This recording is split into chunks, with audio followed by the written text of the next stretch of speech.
Bon, suite la capsule pédagogique 4.6, on va voir l'exemple 3.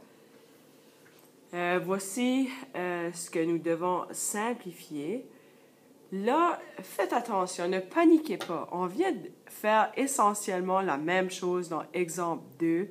Tout ce qu'il y a de différent, c'est que les exposants ici, j'ai une fraction. Mais vous allez voir, en suivant la loi des exposants, vous allez être capable de simplifier l'expression qu'il y a ici.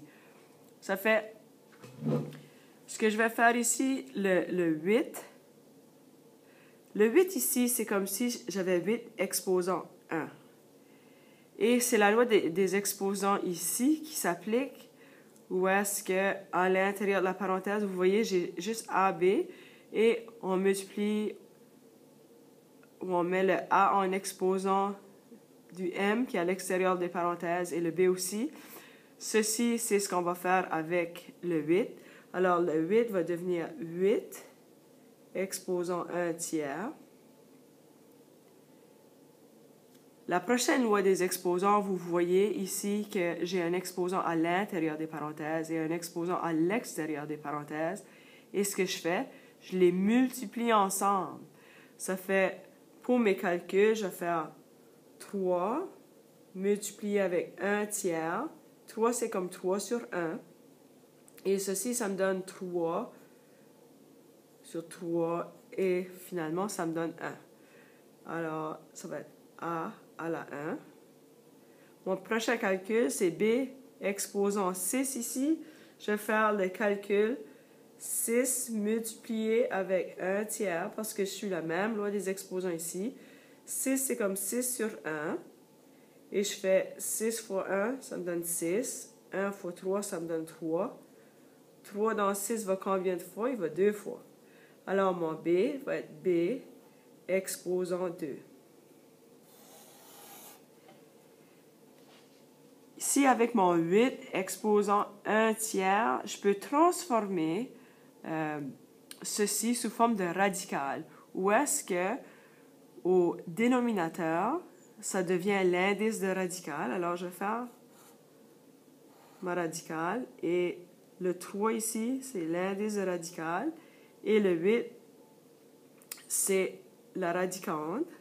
Je vais descendre le reste de mon problème. A à la 1, B à la 2.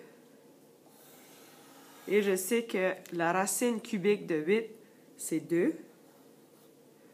Fois A à la 1, B à la 2. Et maintenant, sous sa forme simplifiée, A à la 1, je n'ai pas besoin de mettre le 1. Ce que j'ai besoin de faire, c'est 2 A, B à la 2. Et ceci,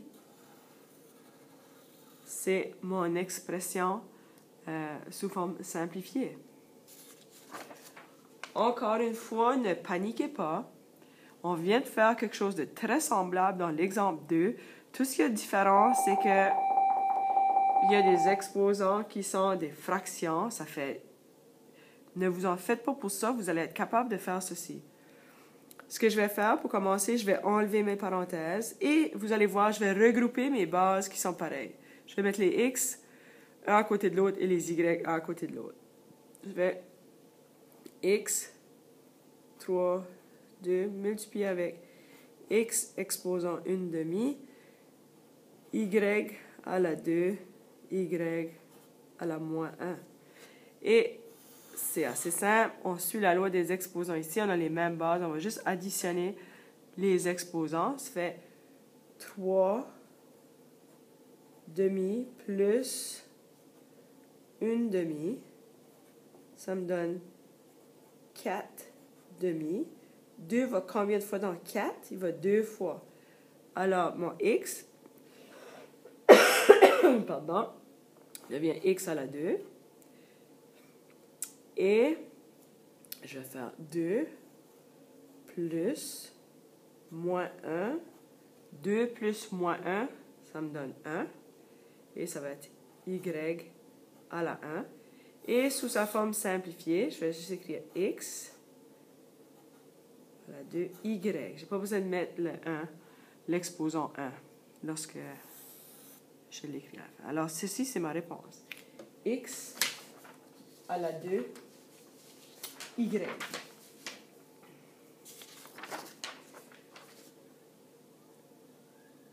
Une troisième, ici, la même chose. Ne paniquez pas. Oui, on a des exposants qui sont des fractions, mais vous êtes capable de faire ceci. Ça fait la première étape. Je vais mettre mes nombres ensemble. J'ai 4 sur 2. Les A, je vais les regrouper ensemble. A à la moins 2, A à la 2. Et B, 2 tiers sur B, 1 tiers. Ce que j'ai fait ici, ça nous donnerait la même réponse. Tout ce que j'ai fait, je l'ai séparé pour être capable de simplifier. Mais je n'ai pas changé le problème comme tel. Là, pour mes calculs, 2 va combien de fois dans 4? Ou 4 divisé par 2, ça me donne 2. Alors ici, je sais que ça va être 2. Je vais mettre ça sur 1 parce que je ne sais pas ce que ça va me donner plus tard. J'ai moins 2, moins 2. Et ceci, moins 2, c'est A à la moins 4. Je vais mettre ça sur 1. Et là, j'ai 2 tiers plus 1 tiers. 2 tiers plus 1 tiers, 2 plus 1, c'est 3. Les dénominateurs, je ne les additionne pas. 3 sur 3, ça me donne 1. Et B ici, c'est B à la 1 sur 1. La seule chose que je dois régler, c'est que j'ai un exposant négatif. Je ne veux pas avoir un exposant négatif. Et afin d'avoir un exposant positif, je vais inverser ma fraction.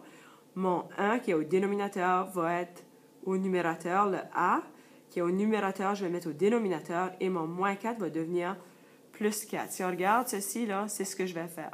Alors, ceci va devenir 1 A à la 4. Je descends mon problème. J'ai B à la 1 sur 1, 2 sur 1. Ça fait sous sa forme simplifiée. Les 1, je les ai plus besoin. Et ça s'écrit comme ceci. 2B, parce que B à la 1, je n'ai pas besoin de mettre à la 1, là, ça fait, je peux l'enlever, l'exposant 1. Et au dénominateur, j'ai A à la 4. Ça fait, voilà, l'expression sous sa forme la plus simple.